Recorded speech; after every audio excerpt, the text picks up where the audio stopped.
देखिए प्रश्नावली 3.5, ठीक है ना, क्लास 10th का प्रश्नावली 3.5, जिसको एक्सरसाइज 3.5 का क्वेश्चन नंबर 1 का 1 नंबर देखिए आप क्या कह रहा है क्वेश्चन।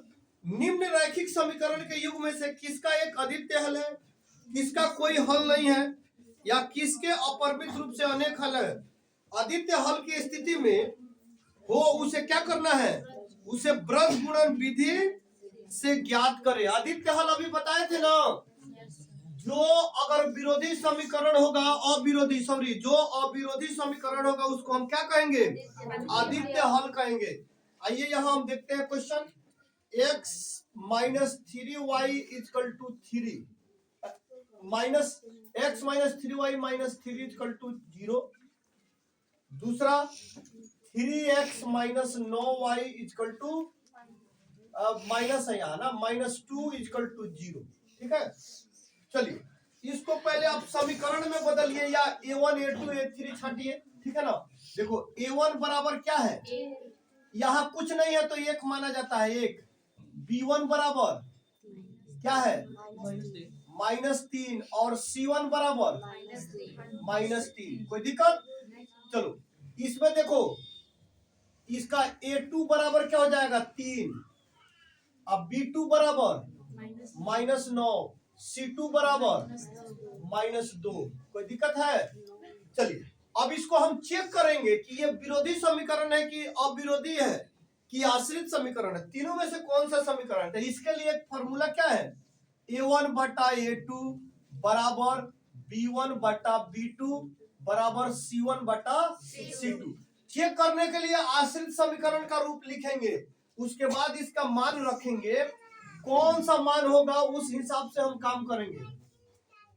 चलो यहां देखो a1 बटा a2, 1 बटा a2 का मान क्या है 3 बराबर b1 बटा b2 b -3 बटा 3 -3 बटा -9 इक्वल टू c1 बटा c2, c1 का मान -3 बटा क्या है -2। ठीक है, ये देखिए माइनस माइनस कट जाएगा, 3 3 का 1 बटा 3 बराबर -3 बटा -2, सॉरी 1 बटा 3 अब बराबर ये काट दोगे तो क्या हो जाएगा 3 बटा 2।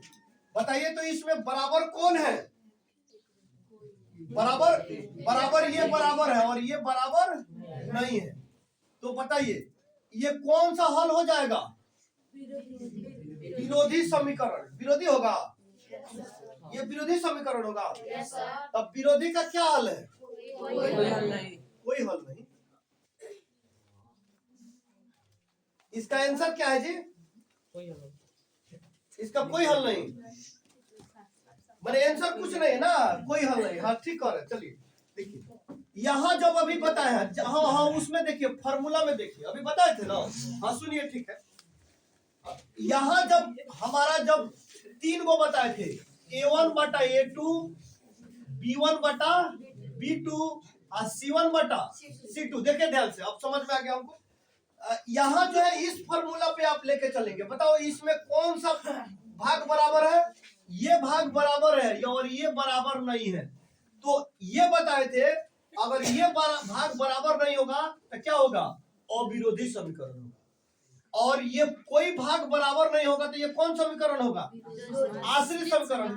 सॉरी, कोई सब भाग बराबर होगा तो आश्रित समीकरण, और ये भाग बराबर नहीं होगा तो कौन समीकरण, विरोधी समीकरण। तब विरोधी समीकरण का क्या है, कोई हल नहीं, अपरिमित रूप से